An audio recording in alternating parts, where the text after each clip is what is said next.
மகாநதி, இங்க தாத்தா போட திட்டப்படி விஜய் வந்து திரும்பவும் காவிரி தேடி போறாரு. இந்த பயணத்துல விஜய் கண்டிப்பா ஜெயிச்சு காவிரியை கரம் பிடிச்சு 2 பேரும் சந்தோஷமா சீக்கிரமே ஒண்ணு சொல்லணும்னு நினைச்சீங்கன்னா மறக்காம நம்ம வீடியோக்கு ஒரு லைக் பண்ணி தெரியப்படுத்துங்க. இங்க விஜய் வந்து நேரா வீட்டுக்கு போறாரு. வீட்டுக்கு போனதும் இங்க விஜய் போகும்போதே யோசிச்சிட்டே போறாரு. காவிரி, பரவாயில்ல, இது வரைக்கும் நீ எங்க இருக்கன்னு தெரியாம நினைச்சேன். இப்போ நீ இருக்கிற இடத்த கிடைச்சிட்ட. பரவாயில்ல, இனிமே நான் உன்னை விட மாட்டேன். ஏற்கனவே ஒருத்தி இப்படிதான் என் வாழ்க்கையில வந்து என் வாழ்க்கைய வசந்தமாக்குறான். ஆனா கடைசி நேரத்துல என்னை விட்டு போயிட்டு என்ன ஒரு நரகத்தை தள்ளினா.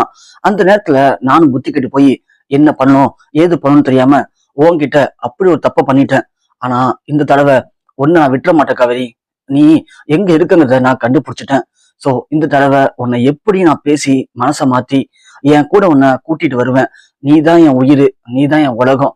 நீ இல்லாத வாழ்க்கையினால நினைச்சு கூட பார்க்க முடியல.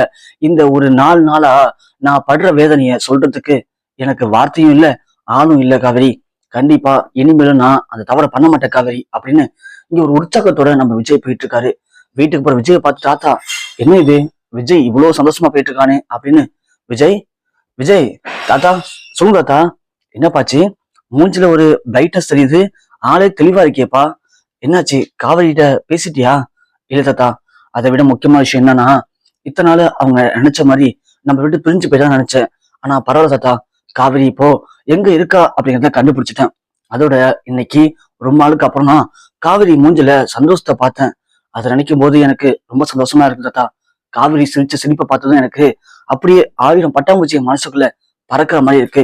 எனக்கு பெரிய ஒரு எனர்ஜி கிடைச்ச மாதிரி இருக்கு. என்னப்பா ஜெய் சொல்ற? புரியலையேப்பா. இல்ல தாத்தா, நம்ம குமரன் இருக்கார்ல, அவரு இந்த நடிக்கிறதுக்காக ஒரு ஆடிஷனுக்கு கலந்துருந்தாரு. அதுல அவரு ஜெயிச்சுட்டாரு, ஃபர்ஸ்ட் பிரைஸ் வந்துட்டாரு. அதை பார்த்ததும் இங்க குடும்பத்துல இருக்க எல்லாருமே ரொம்ப ஹாப்பியா இருந்தாங்க, சந்தோஷமா இருந்தாங்க. அதை பார்க்கறதுக்கு எனக்கு ரொம்ப சந்தோஷமா இருந்துச்சு தாத்தா. ஸோ ரொம்ப நாளுக்கு அப்புறம் நம்ம வீட்டுல இருந்த பிரச்சனைக்கு அப்புறம் அவங்க யாரும் சிரிச்சு பேசி நான் பார்க்கவே இல்லை. அதோட எங்க இருக்காங்கன்னு தெரியாமலும் இருந்தாங்க. ஆனா இன்னைக்கு எல்லாரும் மனசு விட்டு ரொம்ப சந்தோஷமா இருந்தாங்க. அதை பார்க்கும்போது எனக்கு அவ்வளவு ஒரு சந்தோஷமா இருந்துச்சு தாத்தா. கண்டிப்பா நான் விஜய் காவிரி கூட சேர்ந்தே ஆகணும் தாத்தா. அதுவும் இப்போ காவிரி இருக்கிற அட்ரஸையும் கண்டுபிடிச்சேன் தாத்தா. அதனால எனக்கு இப்போ புது நம்பிக்கை வந்திருக்கு தாத்தா. கண்டிப்பா நான் இந்த தடவை காவிரியை விட மாட்டேன். காவிரிய கரம் பிடிக்காம விடவே மாட்டேன் தாத்தா. விஜய் சூப்பர்ப்பா. காவிரி இப்போ எங்கப்பா இருக்கா? நான் வேணா போயிட்டு பேசவா? இல்ல தாத்தா, இனிமே இதுல யாருமே உள்ள வர வேணாம் தாத்தா. நானே பாத்துக்கிறேன். நான் பண்ண தவறுக்கு நானே பிராச்சித்தனம் பண்றேன். நானே இதை சரி பண்ணி காவிரிய இந்த வீட்டு மருமகளா, என்னுடைய மனைவியா, இந்த வீட்டு மகாராணியா கொண்டு வந்து உட்கார வைப்பேன் தாத்தா.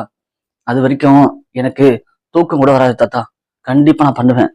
சரி விஜய், தாத்தா ஒரு ஐடியா சொல்லவா? சொல்லுங்க தாத்தா. அவ இருக்கால வீடு. ஆமா தாத்தா, அந்த வீட்டுக்கு ஏரியாவிலேயே ஒரு வீடு பாருப்பா. ஏன் தாத்தா வீடு பார்க்கணும்? இல்ல விஜய், நீ அங்க போய் தங்கு. அப்பதான் அவளுக்கு புரியும். நமக்காக விஜய் நம்ம வீட்டை விட்டு இங்க வந்து தங்கியிருக்காரு அப்படிங்கிறது அவளுக்கு புரியுப்பா. தாத்தா அதெல்லாம் சரி, சாப்பாடு என்னால சமைக்க தெரியாதே, நான் எப்படி சாப்பிட முடியும்? என்ன தாத்தா இந்த ஐடியா மட்டும்? விஜய், அங்கதான்ப்பா நீ புரிஞ்சுக்கல. அது காவிரிக்கும் தெரியும்ல உனக்கு சமைக்க தெரியாதுன்னு. ஆமா தாத்தா. அப்போ நீ அங்க போய் அந்த வீட்டுல தனியா இருந்தனா, சோ நமக்காக தாத்தா பாட்டியெல்லாம் விட்டுட்டு விஜய் வந்து இந்த வீட்டுல தனியா இருக்காரு, சாப்பாடுல என்ன பண்றேன்னு தெரியலையே அப்படின்னு கண்டிப்பா அவளே உன்னை பத்தி புரிஞ்சு பாப்பா. உன் மேல அவளுக்குன்னு ஒரு அன்பு அக்கறை வரும். கண்டிப்பா அந்த அன்பு அக்கறை உன் மேல இருக்கிற காதலை வெளிக்கொண்டு வரும். உன்கிட்ட காவிரிய பேச வைக்கும். உன்னுடைய வாழ்க்கைய வசந்தமா மாத்தும். நீ ஆசைப்படுறது எல்லாமே நடக்கும்பா. தாத்தா வேற லெவல் தாத்தா. நீங்க உண்மையிலேயே நீங்க கிரேட் நிரூபிச்சிட்டீங்க. கண்டிப்பா சொல்லுங்க தாத்தா. வேற லெவல் மாஸ்டர் பிளான். தாத்தா படத்துல வர மாதிரிலாம் நீங்க யோசிக்க ஆரம்பிச்சிட்டீங்களா தாத்தா? விஜய், அப்பெல்லாம் ஒண்ணும் இல்லப்பா. உண்மையான அன்பு ஒருத்தங்க மனசுல இருந்துச்சுன்னா இந்த மாதிரி விஷயத்துல கண்டிப்பா அது வெளிப்படும். அப்படி வெளிப்படும் போது உண்மையான காதலை நீயும் புரிஞ்சுப்ப, அவளும் புரிஞ்சுப்பா உன் மேல எவ்வளவு அன்பு அக்கறை வச்சிருக்கோன்னு சொல்லிட்டு. நம்ம தமிழ்ல ஒரு பழமொழி இருக்கும் தெரியுமாப்பா, தான் ஆடுனாலும் தான் தசை ஆடுன்னு சொல்லுவாங்க. அது மாதிரிதான் பாரு. சரி தாத்தா, நான் இப்பயே போறேன். இப்பயே போய் எப்படியாவது அதே ஏரியால வீடை பார்த்து தங்குறேன். தங்கிட்டு இங்க காவிரிய எப்படியாவது கைட் பண்றேன். அது எவ்வளவு செலவாலும் பரவாயில்ல. விஜய், அங்கதான் இன்னொரு தப்பு பண்ண போறேன். சொல்லுங்க தாத்தா. இல்ல விஜய், ரொம்ப வசதியான வீடுலாம் பார்க்க கூடாது பண்ணினு. ஏன் தாத்தா, அதுல என்ன பிரச்சனை? ம் நீ இங்க எப்படி இருந்தங்கிறத காவேரிக்கு நல்லாவே தெரியும். ஆனா காதலுக்காக புருஷன் தனக்காக வந்து ஒரு ஓட்ட வீட்டுல சாப்பாடு கூட வழி இல்லாம இப்படி கஷ்டப்பட்டு இருக்காரு அப்படின்னு அவ மனசுல நீ புரிய வச்சனா உன் உண்மையான காதல் அவளுக்கு புரியும்பா. தாத்தா, அந்த படம் படத்துல இருக்கிற மாதிரி நான் பண்ணணும். நான் கஷ்டப்படணும், அதை காவேரி பார்க்கணும். அவ மனசுல இருக்கிற ஆசை பொங்கி வரணும். அதானே தாத்தா? சேம் தானே? அதேதான் விஜய். ஓகே தாத்தா, இந்த விஜய் நீங்க வேற மாதிரி பார்க்க போறீங்க அப்படின்னு விஜய் ரொம்ப சந்தோஷமா அங்கேருந்து கிளம்பி போறாரு. போகும்போது அந்த ஏரியா ஃபுல்லா சுத்துறாரு. ஹெல்மெட் போட்டிருக்காரு. அதனால விஜய்னு யாருக்கும் தெரியல.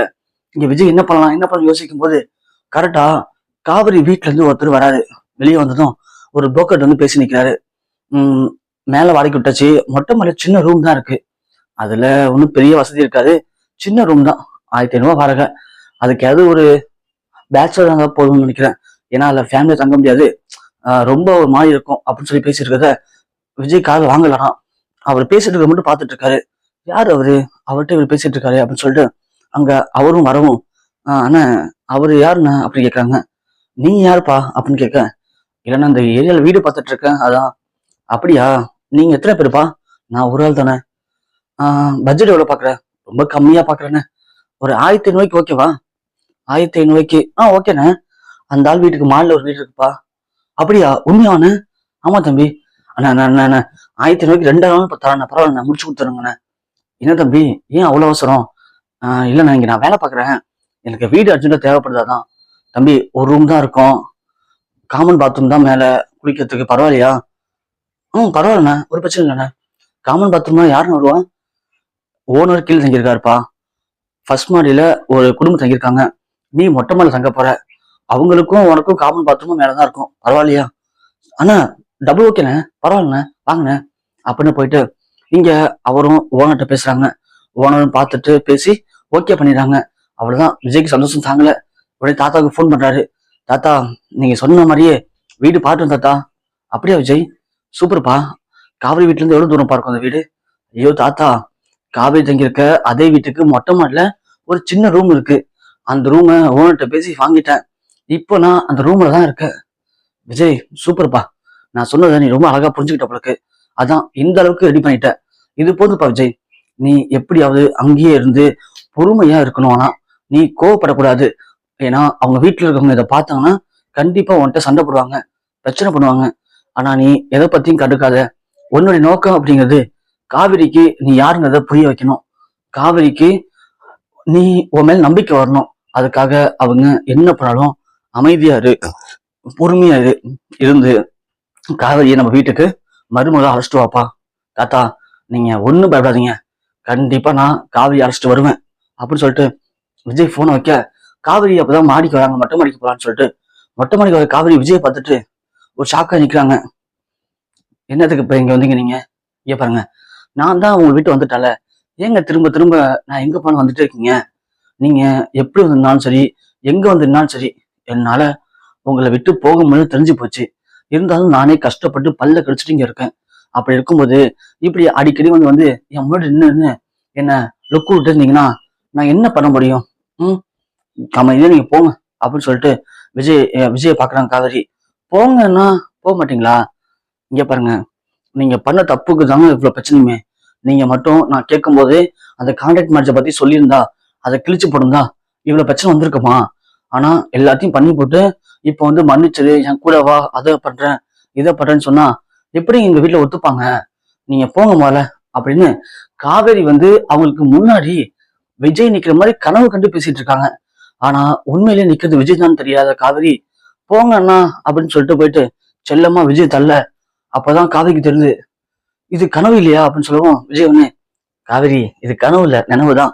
நான் தான் இங்க நிக்கிறேன். நீங்க எதுக்கு இங்க வந்தீங்க? இங்க பாருங்க, ஒழுங்கா போயிடுங்க. அவசரம் தெரிஞ்சா பிரச்சனை ஆயிடும். எங்க அம்மா பார்த்தா தேவை பிரச்சனை ஆகும். கிளம்புங்க முதல்ல நீங்க. ஐயோ காவேரி, நான் இந்த ரூமா தங்கியிருக்கேன். இந்த ரூம் தங்கியிருக்கீங்களா? எதுக்கு நீங்க இப்ப தங்கியிருக்கீங்க அப்படின்னு கேட்க, என்ன அந்த வீட்டுல விரட்டிட்டாங்க, நான் இங்க தங்கியிருக்கேன். என்ன விரட்டிட்டாங்களா? ஏன்? ஆமா, நான் பட தப்புக்காக எங்க தாத்தா என்னையும் வீட்டை விட்டு வெளியே போன்னு சொல்லிட்டாரு. என்னைக்கு நீ உன் தப்ப உணர்ந்து அவங்கள்ட்ட மன்னிப்பு கேட்டு காவேரிய என் பொண்டாட்டிய வீட்டுக்கு அன்னைக்கு அழைச்சிட்டு வரணும், அன்னைக்குதான் உனக்கு இந்த வீட்டுல இடம் அது வரைக்கும் உனக்கு இந்த வீட்டுல இடம் இல்லைன்னு சொல்லி என்னை விரட்டி விட்டாரு. போறதுக்கு வழி இல்ல, கையிலயும் காசு இல்ல. அப்படியே ஒரு வீடா கேட்டு வந்தேன். இந்த ரூமை தான் 1500 கொடுத்தாங்க. என்கிட்டயும் அவ்வளவுதான் காசு இருக்கு, அதனால இங்கேயும் தங்கிட்டேன். அப்ப சாப்பாடு என்ன பண்ண போறீங்க? சாப்பாடுலாம் இனிமே தான் யோசிக்கணும் காவேரி.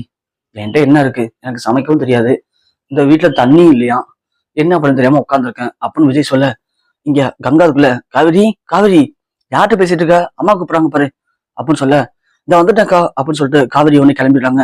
கீழே போற காவேரி யோசிக்கிறாங்க, என்ன இது, இவர் பாட்டுக்கு எப்படி சொல்றாரு, உண்மையிலேயே இங்க வந்து தங்கியிருக்காரா, அப்ப இவர் சாப்பாடுலாம் என்ன பண்ண போறாரு, ஒண்ணுமே புரியலையே அப்படின்னு காவேரி விஜயை பத்தி யோசிக்க ஆரம்பிக்கிறாங்க. தாத்தா போட்ட திட்டப்படியே இப்போ விஜய் வந்து ரொம்ப அழகா பர்ஃபார்மன்ஸ் பண்ண, காவேரியும் அதபடி இங்க விஜய் மேல அன்பு அக்கறை எல்லாம் இப்பதான் கொஞ்சமா வெளியே வருது.